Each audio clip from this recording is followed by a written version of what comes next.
Taliban klaim 55 pejuang ISIS di Afghanistan menyerah.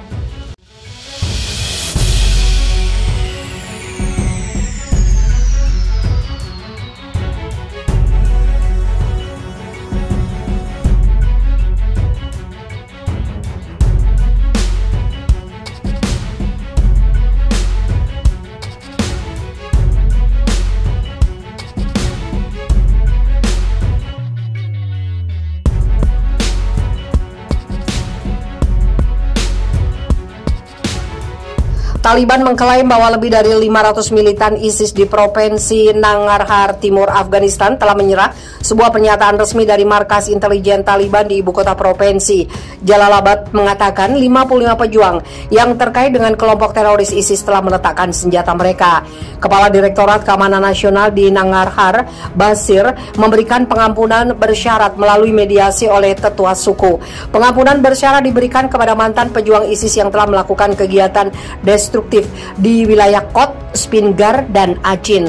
Jika ada di antara para pejuang yang melanggar perjanjian itu, akan ada tindakan hukum yang tegas terhadap mereka, kata Basir dilansir Anadolu Agency Ahad 7 November.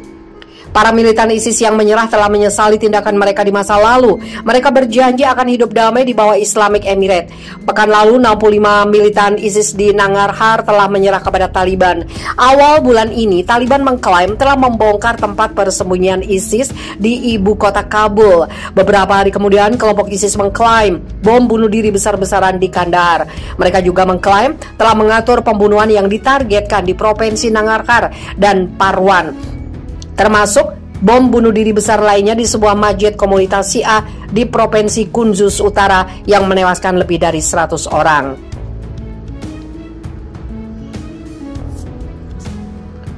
Pemimpin tertinggi Taliban, Haibatullah Akhundzada, telah memperkirakan bahwa mungkin ada entitas tidak dikenal atau penyusup untuk mengacaukan kepemimpinan Taliban di Afghanistan. Peringatan tersebut disampaikan secara luas di media sosial Taliban. Kepemimpinan Taliban telah berulang kali memperingatkan bahwa ada penipu dan penjahat bergabung dengan kelompoknya sebagai upaya untuk merusak citra mereka. Pada bulan September, pejabat Menteri Pertahanan Mullah Muhammad Yaqub menyuarakan keprihatinan tersebut dalam sebuah pesan audio.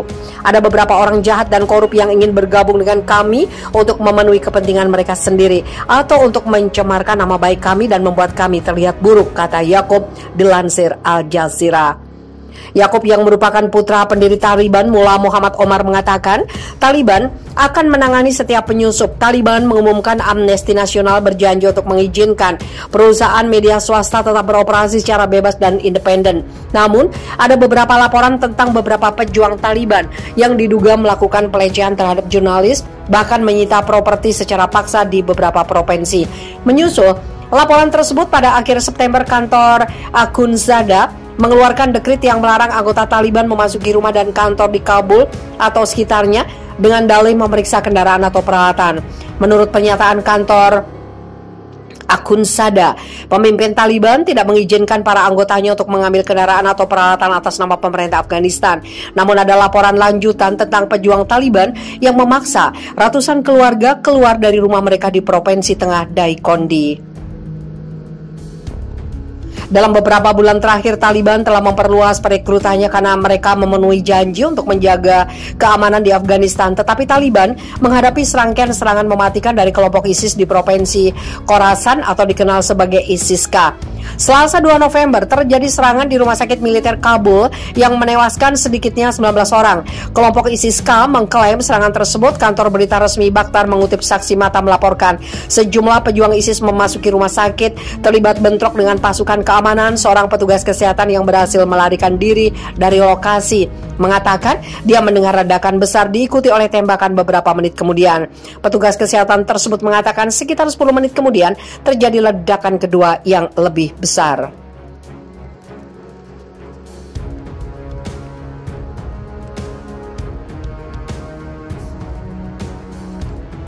Israel terancam diserang dari Lebanon, Suriah, dan Gaza dengan ribuan rudal presisi.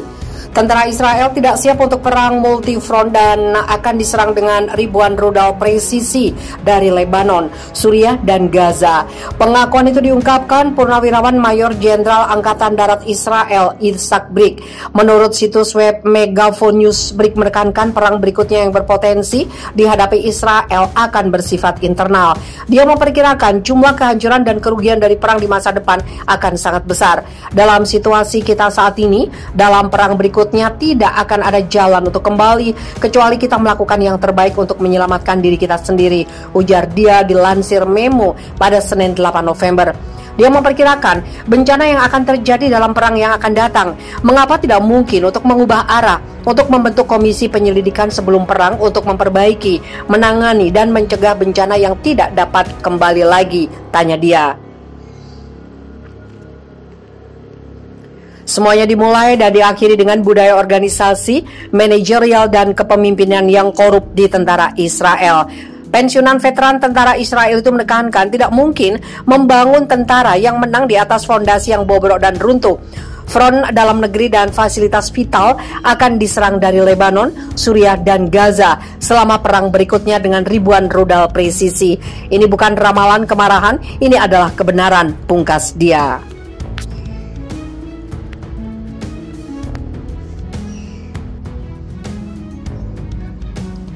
Erdogan, Israel mau rampas Al-Aqsa dari Muslim pakai kedok terorisme. Presiden Turki Recep Tayyip Erdogan mengatakan penutupan Masjid Al-Aqsa dilakukan oleh Israel karena mereka sedang berusaha mengambil alih Al-Aqsa dari umat Muslim. Alasan keamanan yang selama ini digembar-gemborkan hanyalah kedok. Semua orang yang mengenal bagaimana Israel sadar bahwa pembatasan Masjid Al-Aqsa dilakukan bukan karena masalah keamanan.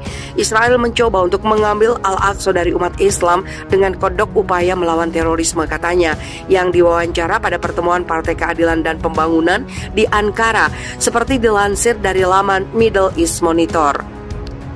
Pada kesempatan tersebut, Erdogan juga menekankan bahwa alasan Israel menutup Al-Aqsa untuk melawan terorisme sangat tidak bisa diterima. Alasan itu juga dikecam keras oleh ketua AKP. Oleh karena itu, Erdogan meminta agar umat Islam secara aktif membela Al-Aqsa. Ketika tentara Israel secara semena-mena mencemari dasar-dasar Al-Aqsa dengan sepatu tempur mereka dan menggunakan isu-isu sederhana dengan dalih dan menumpahkan darah di sana, giliran kita sebagai Muslim yang belum berbuat banyak bertindak untuk mempertahankan klaim atas Yerusalem. Dari sini saya membuat panggilan untuk semua umat Islam. Siapapun yang memiliki kesempatan harus mengunjungi Yerusalem, Masjid Al-Aqsa. Ayo, mari kita semua melindungi Yerusalem, tambahnya.